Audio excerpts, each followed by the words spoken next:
Yes, sir. Yes, sir. Season 4 of Classroom Elite is finally here. I've been waiting for this one for a while. I know everyone has. I can't explain to you guys how hype I was when the trailer first dropped months back. There is a lot to unpack in this season alone. I'm talking about mind games, psychological warfare, Koji showing off his different breathing techniques. This season is nothing but action, and I can't wait to go over it in the next couple weeks. But enough yap, let's get into it. We start off season 4 with Sukashira talking to the spy that he'll be enrolling in this year's school term. If you recall season 3, Sukashira actually told Koji this, and gave him a little challenge alongside that. Basically, just giving him a little game of Among Us before a school semester. And to the spy, yes, we see your fit. The black turtleneck and the gray trench coat go excellent together.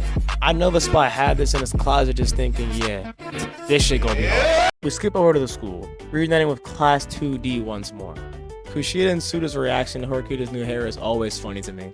Suda obviously folding over the haircut, seeing it as he likes her. Now that I think about it, Suda is that one homeboy that puts up atrocious shots against the HUDs. And don't even get me started on Kushida being a D1 hater. Talking about some, oh, since you cut yours, I guess I'll grow mine out to balance it out. She can't fathom having the same hairstyle as her biggest op. It's insane to me.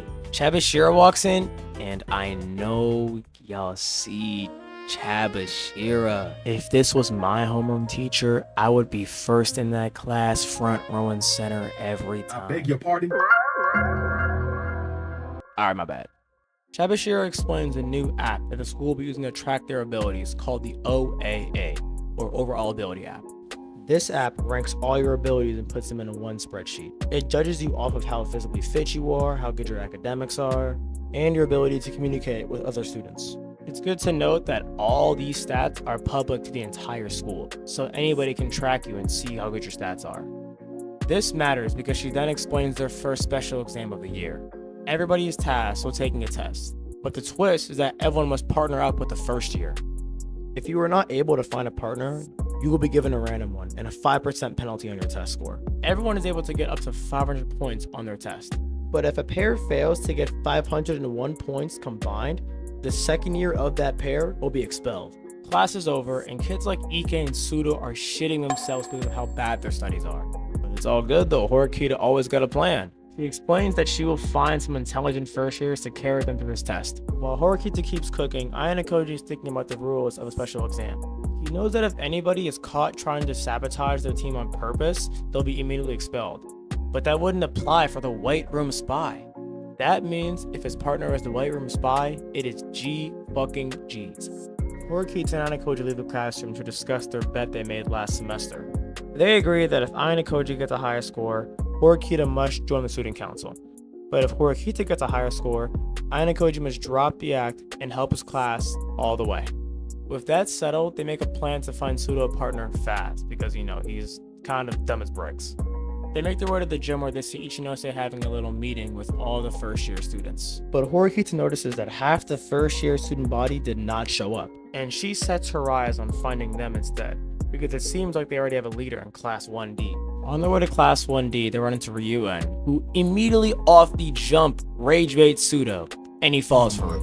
And what makes me mad is that Sudo literally plays sports. Rage bait is essential to winning on the field and off the field. Has he not seen any gameplay from Dylan Brooks? It's actually insane to me. Ryuen tells him that the new first years are very, very calm. Almost as if they know the rules of the school. Almost as if someone told them beforehand. They make their way to Class 1D to see an empty classroom. Damn. I know Horikita was pissed when she's seen this. We then jump back to Class 2D when suddenly there are 2 new first years in the hallway. And I know everyone's first reaction was probably like, oh my god, 2 new first years? Like, oh my god, like what's happening? No. My first reaction was how do they change the hue of the entire scene itself? I don't know, man. They must have had like Night Raid from a Common Good Killer just sitting outside for the pull-up. We meet our first new main characters in the first years, Nanase and Hosen. These two have come to Class 2D asking for a team up, but Hosen explains that the first years don't really have any consequence for failing the exam. Again, the first years lose points if they fail the exam while the second years get expelled. So he's talking crazy to Horikita saying that they're above them and they need to bow down to him. Well, Horikita always stands 10 toes. You know this. She figures out that somehow the first years know how the school operates. He then pushes down Pseudo with little to no effort. Either Pseudo's a fraud or this guy is just him. I don't know what to say. I don't know. Ryuen pulls up and starts talking crazy to Hosen.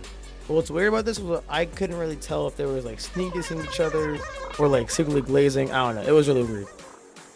Ryuen begins to walk away, and this abominational freak picks up Ibuki by her throat and has her hanging in the air. Where are the teachers? Where are the cameras? Where are the principals? Where is any faculty member in this school to witness this? And Ryuen is just sitting in the back watching his day one get strangled like this. Ibuki, watch who you'll call your homeboy, bro. Thank you, a teacher, finally, man. Everyone settles down, but before Nanase leaves, she decides to give Ayanokoji the nastiest mean mug of all time. I've been telling you, bro, it's the nicest girls like that give you the meanest looks of all time, bro. Be careful, watch your back. But now Ayanokoji has to realize that she could also be the White Room spy.